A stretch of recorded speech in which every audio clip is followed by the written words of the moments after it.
Part of classical mechanics. Classical mechanics का वो part है जिसमें हम किसी भी रिजिड बॉडी को बहुत सारे पार्टिकल्स से मिलकर बना हुआ मानेंगे। अच्छा, पहले ये बताइए रिजिड बॉडी क्या होती है?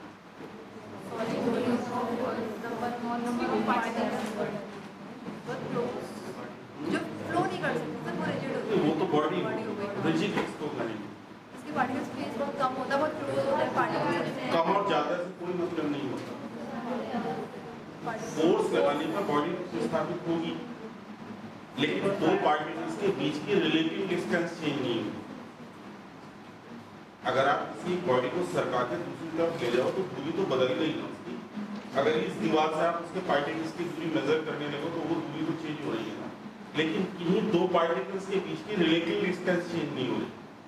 रिजिड हम उसको कहेंगे जिस पर फोर्स लगाने पर उसके दो पार्टिकल्स के बीच की रिलेटिव डिस्टेंस चेंज ना हो। लैग्रेंज इक्वेशंस ऑफ मोशन एक तरीके से जो न्यूटन्स लॉ ऑफ मोशन है उन्हीं को अलाइन किया गया, दोबारा जिंदा किया गया, उनको नए ढंग से डिफाइन कर। अब न्यूटन्स लॉ ऑफ मोशन क्या थी?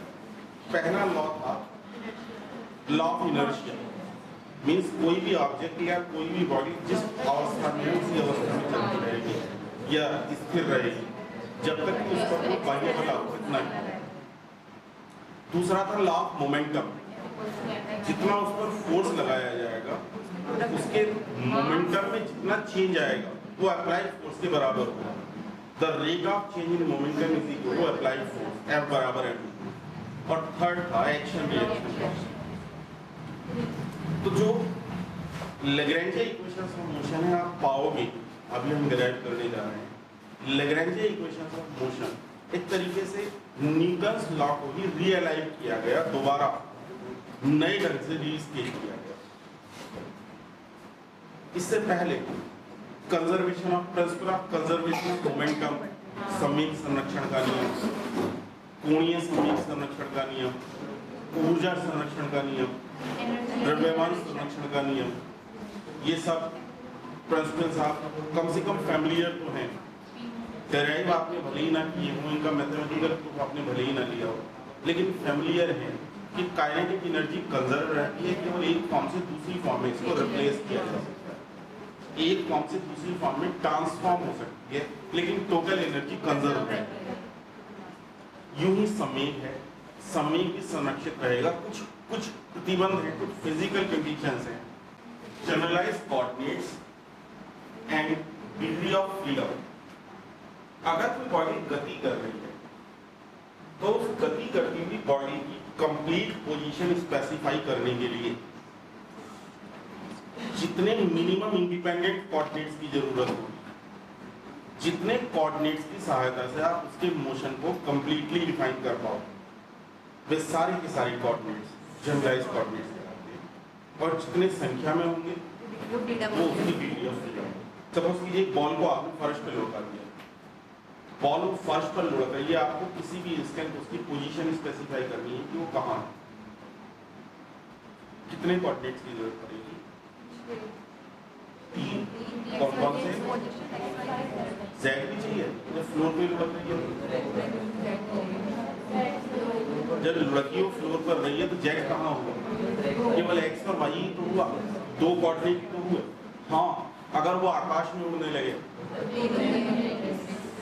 अब जैसे आकाश में उड़ते हुए हेलीकॉप्टर की बात करें या कोई चिड़िया उड़ रही है उसकी बात करें, तो चिड़िया की पोजीशन को स्पेसिफाई करने के लिए आपको एक्स वाई कोऑर्डिनेट भी बताना होगा और साथ ही साथ ये भी बताना होगा कि जमीन से कितनी ऊंचाई पर है। किसी भी मूविंग ऑब्जेक्ट की पोजीशन को कंप्लीटली स्पेसिफाई करना, न केवल पोजीशन बल्कि उसके मोशन को कंप्लीटली स्पेसिफाई करने के लिए जितने कोऑर्डिनेट्स की जरूरत पड़ती है, बशर्ते वो सारे के सारे coordinates independent.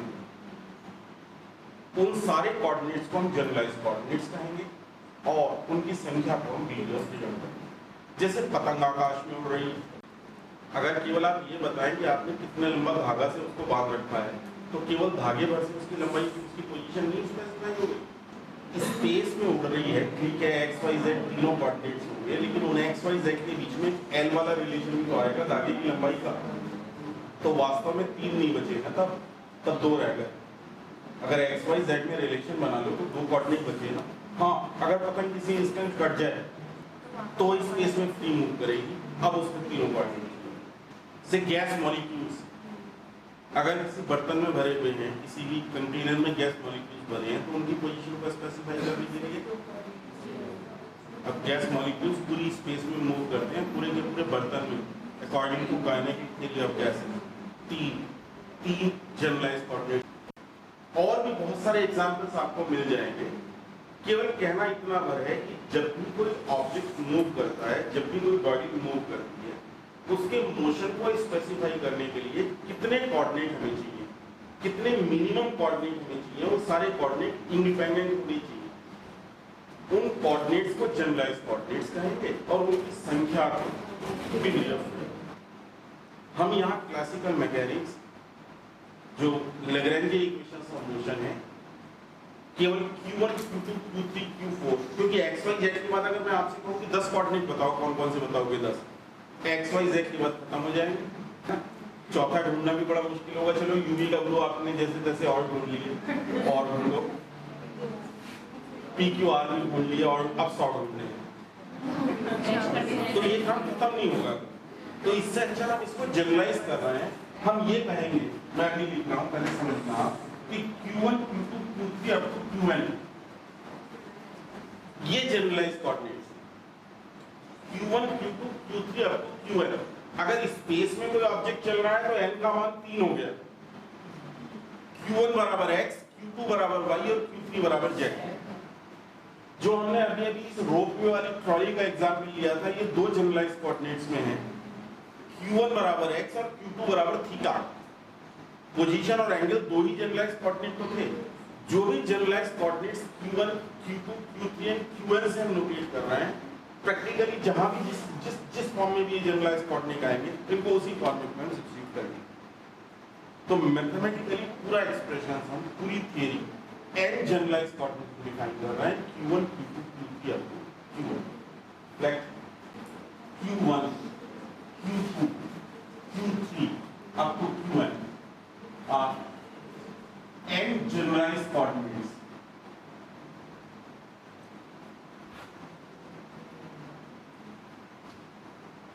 of moving body.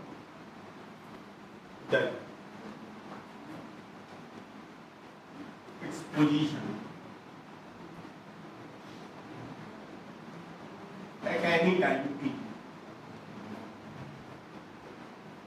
is given by position से मतलब पोजीशन वेक्टर। अगर 2D में कोई पार्टिकल चल रहा हो तो पोजीशन वेक्टर आएगा r बराबर xi प्लस yj, केवल xy का फंक्शन हुआ। यूं ही अगर 3D में चल रहा है तो xi plus yj plus zk, तीनों वेरिएबल x y z का फंक्शन हो गया। अगर हम n जनरलाइज्ड कोऑर्डिनेट की बात करें तो position vector will be the function of Q1, Q2, Q3, जितने भी जनरलाइज्ड कोऑर्डिनेट्स हमने दिखाए। तो पोजीशन होगी इसकी r is the function of Q1, Q2, Q3 up to Qn। और साथ ही साथ पोजीशन वेक्टर टाइम पर भी तो डिपेंड करेगा, एंड टाइम से पहले कॉमा नहीं लगाया, सेमी कॉलन लगाया है। ये सेमी कॉलन इसलिए लगाते हैं क्योंकि अलग-अलग कोऑर्डिनेट्स को अलग-अलग स्पेसिफाई करते हैं। Q1, Q2, Q3 up to Qn ये पोजीशन कोऑर्डिनेट है, comma t is time coordinate. Time भी तो वेरिएबल है, तो किसी भी इंस्टेंट अगर उसकी पोजीशन को हम स्पेसिफाई करना चाहते हैं तो पोजीशन कोऑर्डिनेट्स होंगे Q1, Q2, Q3 up to Qn and time. Generalized displacement, ये जनरलाइज्ड पर जब भी यूज किया जाए, generalized displacement, generalized velocity, generalized acceleration, generalized force, इसका मतलब जब कभी भी हम इन फिजिकल पैरामीटर्स को जनरलाइज्ड कोऑर्डिनेट्स के टर्म में डिफाइन करें, उनको हम जनरलाइज्ड वेलोसिटी कहेंगे। Means velocity in terms of generalized coordinates, velocity generalized coordinates के टर्म में जनरलाइज्ड वेलोसिटी कहलाएगी।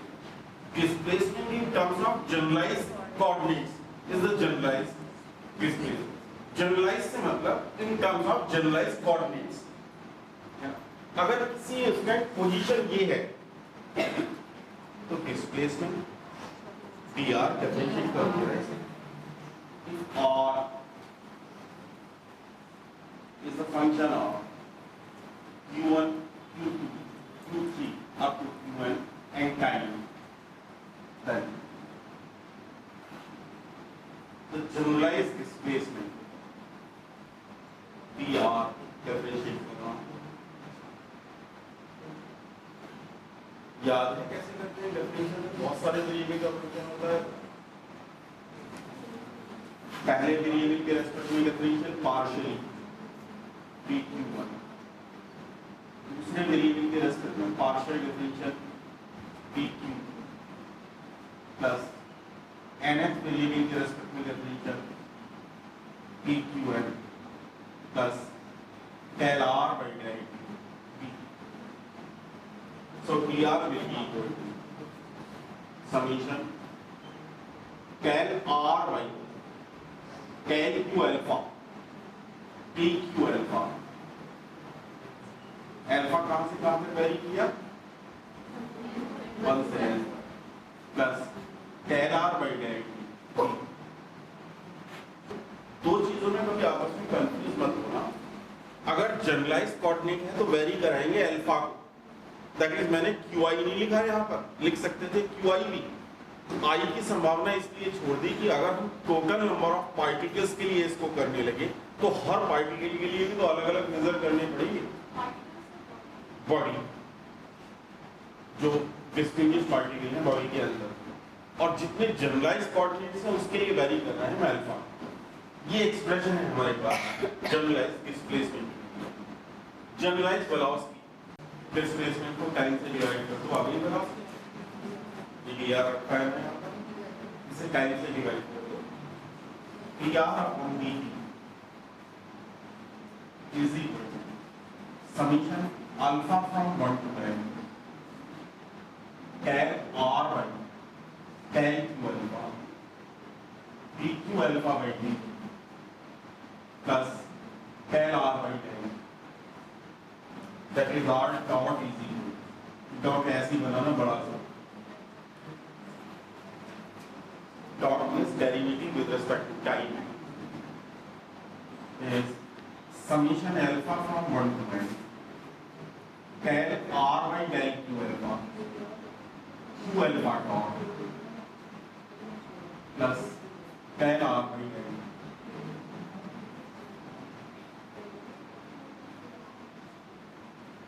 expression for generalized velocity। क्या मतलब है इसका? वैसे ये समीशन लगा हुआ है, क्या रिप्रेजेंट कर रहा है? सारे जनरलाइज्ड वेलोसिटी, सारे टर्म्स अलग अलग, मतलब r डॉट बराबर होगा अल्फा को 1 रखना del r by del q1 dot plus del r by del q2 dot plus del r by del q3 dot plus del r by del qn dot plus del r del। जरा r dot को आप partially differentiate करो q1 dot के respect में।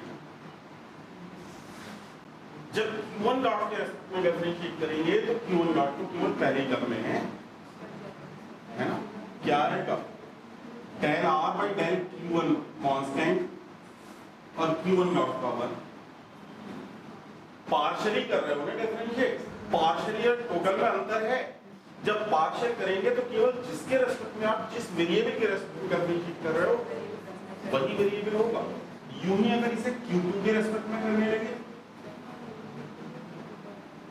तो केवल दूसरे term का होगा। अगर r डॉट को q अल्फा डॉट के रेस्पेक्ट में डिफरेंशिएट करने लगे तो क्या आएगा? del r by del q alpha, जहां alpha varies from 1 to n। ये कुछ ऐसा ना लग रहा है कि ऊपर के डॉट से नीचे का डॉट काट दो, del r by del q पड़ेगी। यही तो हुआ, मतलब अगर ऊपर और नीचे दोनों तरफ डॉट हो तो वो डॉट कैंसिल हो सकते हैं। ये एक्सप्रेशन हमें यही सिखा रहा है ना कि del r dot by del q alpha dot की value del r by del q alpha के बराबर होती है। मतलब अगर ऊपर और नीचे दोनों तरफ डॉट है तो उन डॉट को रिमूव किया जा सकता है। That's why this is called dot cancellation law. Dot cancellation generalised force. Suppose कीजिए ये कोई रिजिड बॉडी थी, यहाँ इसमें आपने कोई एक पार्टिकल अज्यूम किया से आईएल पार्टिकल,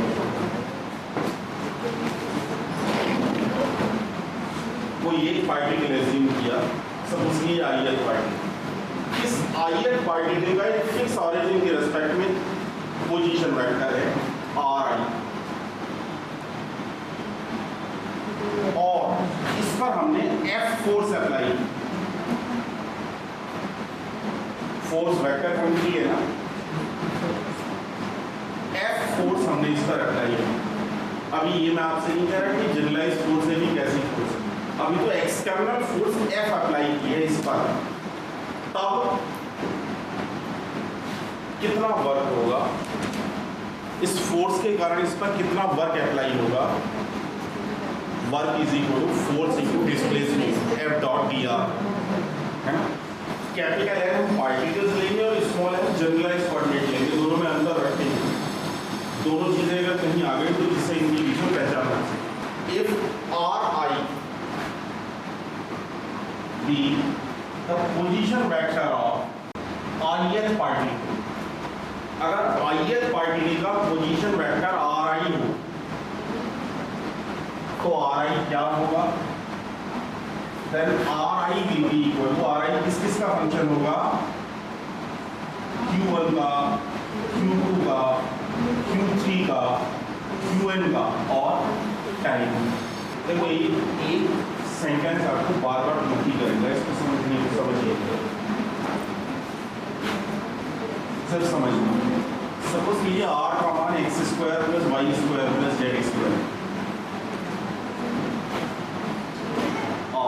आर स्क्वायर, जरा आर टी के रेस्पेक्ट में डिफरेंशिएट करें, 2x dx by dt plus 2y dy by dt plus 2z dz by dt, जहाँ x y z टाइम के फंक्शन होंगे इसीलिए तो ऐसा हुआ, वरना डॉट डॉट क्यों आता, एक्स वाई जेड टाइम के फंक्शन है इसीलिए तो आपने एक्स का डिफरेंशियल एक्स डॉट और वाई का वाई डॉट और जेड का जेड डॉट रखा। मतलब यहाँ पर आर एक्स वाई जेड का फंक्शन है और एक्स वाई जेड तीनों टाइम का फंक्शन। क्लियर चीज, इसीलिए जब आपने D r by d T निकाला तो आ गया 2x x dot plus 2y dot plus 2z z dot. अब मैं आपसे कह रहा हूँ कि आर को टाइम के रेस्पेक्ट में डिफरेंशिएट करो, partial del r by del t है ना, आर में नहीं टी तो है ही नहीं, है नहीं आर में टी, एक्स वाई जेड के अंदर तो टी है लेकिन आर में अलग से टी का टर्म तो नहीं आ रहा ना, del r by del t will be zero. हाँ यहीं पर एक टर्म और जुड़ जाता टी स्क्वायर, तो del r by del t होता। मतलब दो चीजों को आपस में कभी मत मिलाना, यहाँ d r upon d t तो आ रहा है नॉन जीरो और del r by del t आ रहा है जीरो। डेल और डी में अंतर है, t means total differential coefficient और del means partial differential coefficient. Partial differential coefficient केवल तभी इन्वॉल्व होगा जब टी का टर्म अलग से नजर आए, यहाँ पर टी का टर्म अलग से नहीं आ रहा, और जब टी का टर्म अलग से नहीं आ रहा है तो del r by del t zero हो रहा है, d r by d t नहीं। बस यही बात मैं यहाँ पर कह रहा हूँ, मैं ये कह रहा हूँ कि ये सारे के सारे जो जनरलाइज्ड कोऑर्डिनेट हैं ये सब टी के फंक्शन हैं, लेकिन इसके बावजूद भी आर में कहीं टी अलग से नहीं दिख रहा। ये मत समझ लेना कि आर टी पर डिपेंड ही ना कर रहा, आर टी पर इसलिए डिपेंड कर रहा है क्योंकि सारे जनरलाइज्ड कोऑर्डिनेट टी पर डिपेंड कर रहा है। सारे जनरलाइज्ड कोऑर्डिनेट्स तो अलग अलग टाइम पर डिपेंड कर रहे हैं, लेकिन आर में टी का टर्म अलग से नहीं आ रहा। अगर ऐसा हो तो dr क्या होगा? Then dri is equal to, differentiate करो, tan ri by del q alpha bq alpha alpha from 1 to n। बस ये समझिए, बहुत सारी चीजें हमने मिला के लिख दी।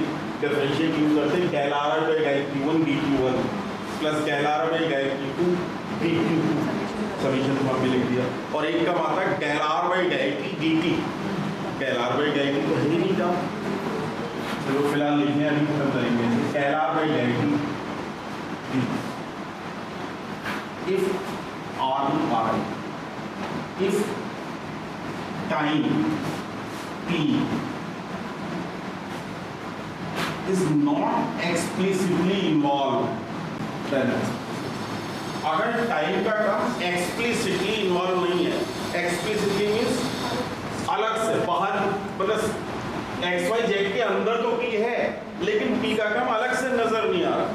अगर आर में पी का टर्म अलग से इन्वॉल्व नहीं हो रहा तब tan ri by del t should be equal to 0 and then dri will be equal to summation alpha from 1 to n tan ri by del q alpha bqn।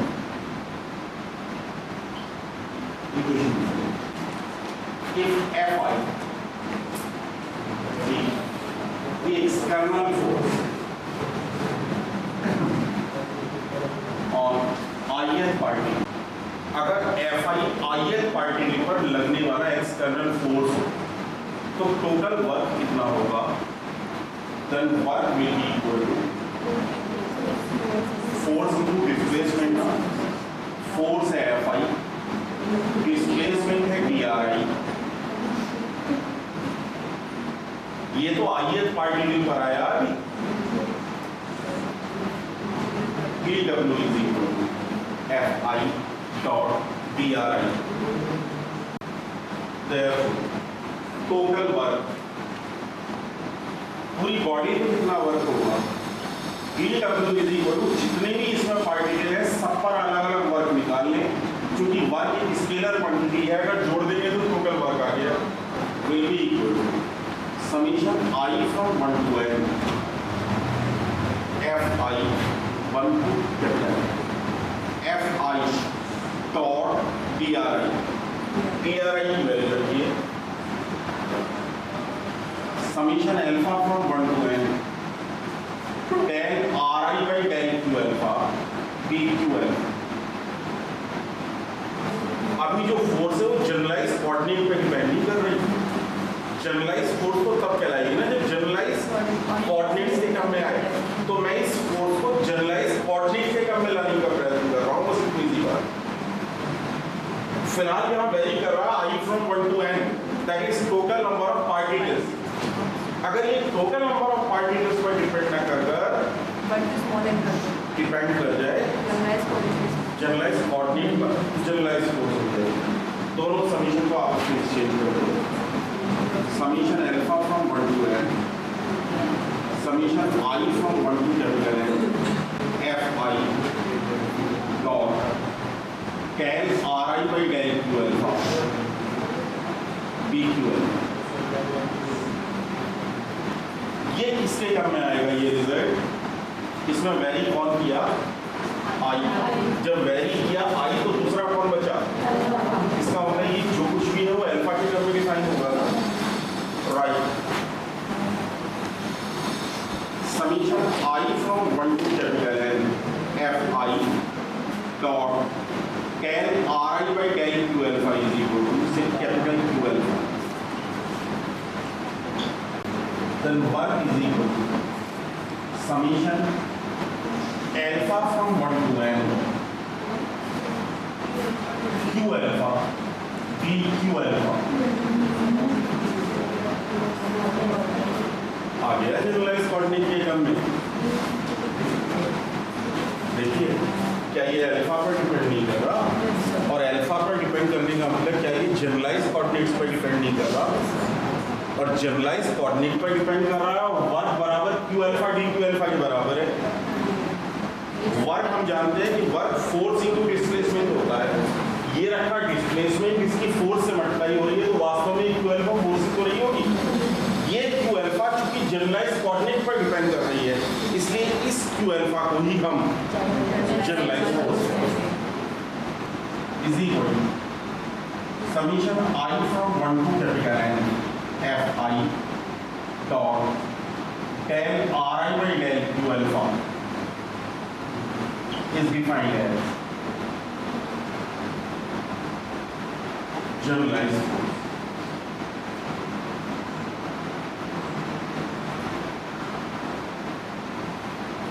पहले generalise displacement लिया in terms of generalise coordinates, फिर generalise velocity, generalise coordinate की term, फिर generalise force ली। केवल f आई कहने भर से वो फोर्स तो हुई लेकिन जनरलाइज नहीं हुई। जनरलाइज तो तब होगी ना जब जनरलाइज कोऑर्डिनेट के टर्म में हो, इसलिए हमें इस टर्म को इस ढंग से मैनिपुलेट करना होगा। अब ये पूरा का पूरा expression work is equal to q alpha d q alpha ये रिप्रेजेंट करता है कि वर्क क्यू अल्फा का डी क्यू अल्फा के प्रोडक्ट के बराबर है। Q alpha depends upon generalise coordinates, that's why q alpha is known as generalise.